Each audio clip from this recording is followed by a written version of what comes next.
Hi, today I'm going to show you how to take an avatar from CLO3D, bring it into Mixamo, create a custom animation, and bring it back over to CLO. I've taken one of the standard avatars and I've just deleted her textures and made her green. With her selected, I'll go up and export. Choose FBX.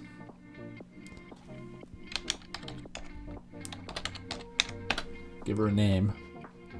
And then make sure you exclude the rig. This is important because we don't want the bones to interfere with the Mixamo bones. Both are unwelded and single object. And then I'm going to choose a scale of millimeters at 100%. And I'm going to choose the SDK version 2020. It just seems to work. Hit OK. Let's go over to Mixamo and I'll show you what I've done already. I'm going to create this animation with appropriately scaled model. So we're going to go to upload character and drag her in. This part takes a minute. Once she's loaded, we'll hit next and then we'll assign the chin, knees, wrists, elbows, and groin.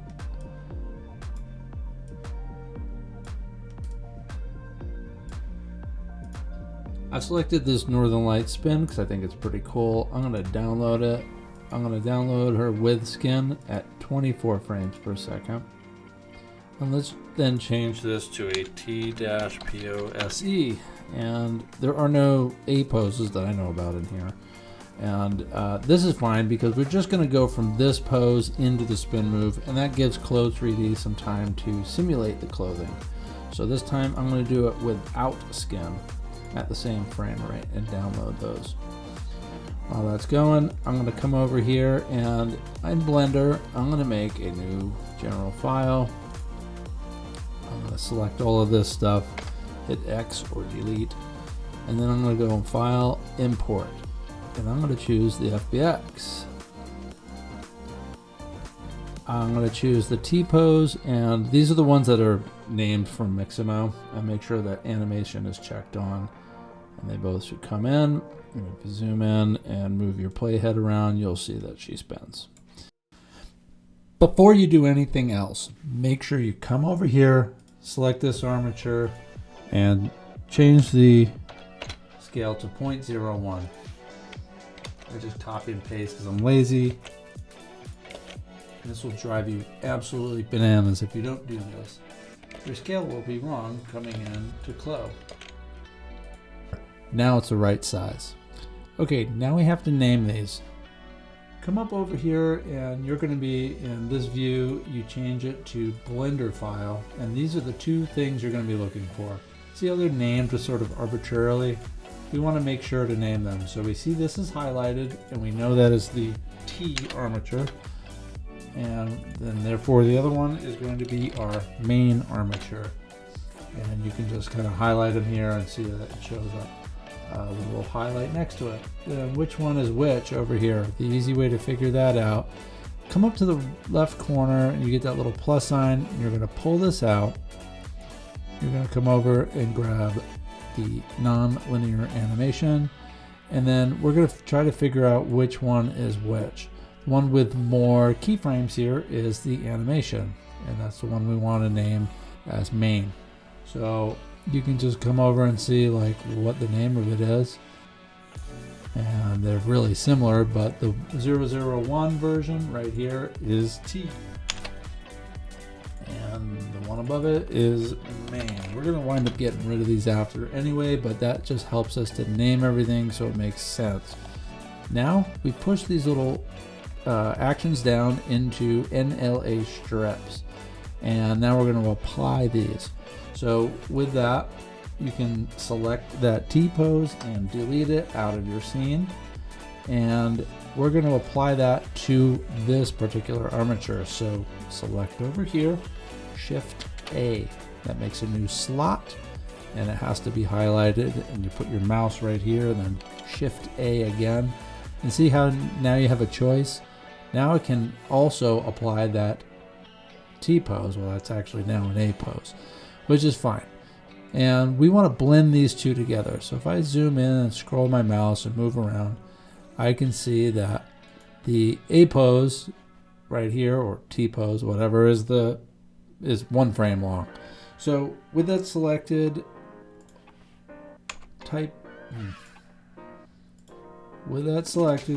N, and it opens up our options here. Change this to nothing. That's the T-pose, and it needs to be on the top. The top one needs to be nothing. The bottom one can be on hold. It doesn't matter unless you're adding animations underneath it. But for now, just do that one and change its duration to like 40 frames. Okay, I'm gonna zoom out a little bit more. And we want to blend these two actions together. So in other words, we want this action to sort of not just go straight from one into the other, but we want it to blend. So with that one highlighted, blend out, and you can increase it, and you see this little slider goes down. Now the animation, it makes it gracefully go from this pose to this pose. That's exactly what you want, because we want our cloth to simulate on the avatar and then start animating. Okay, select the avatar, just a little cone on her head.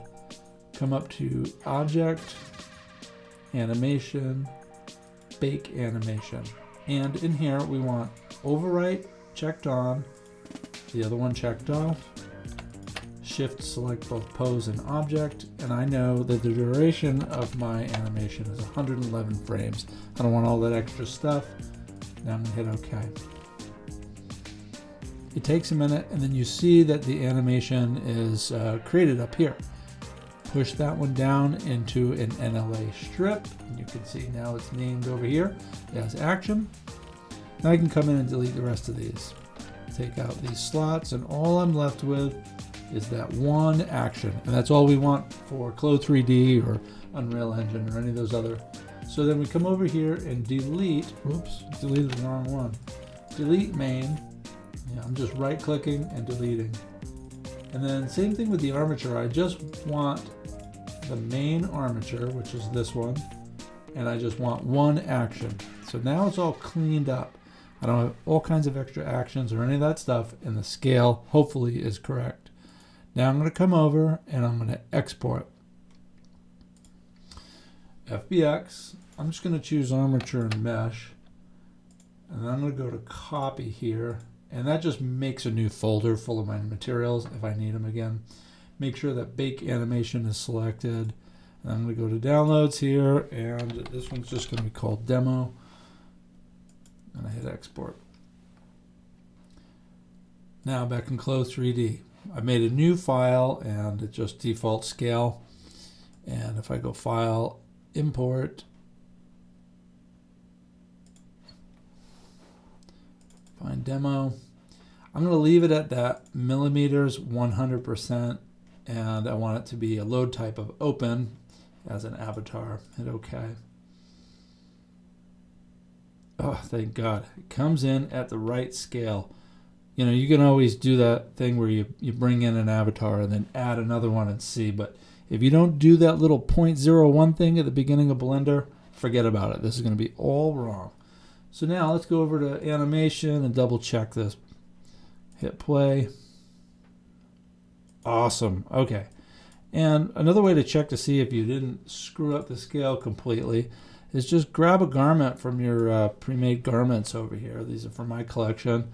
And yeah, I know it's the right size because the garment is the right size. That's how you add multiple animations from Mixamo to use over in CLO3D.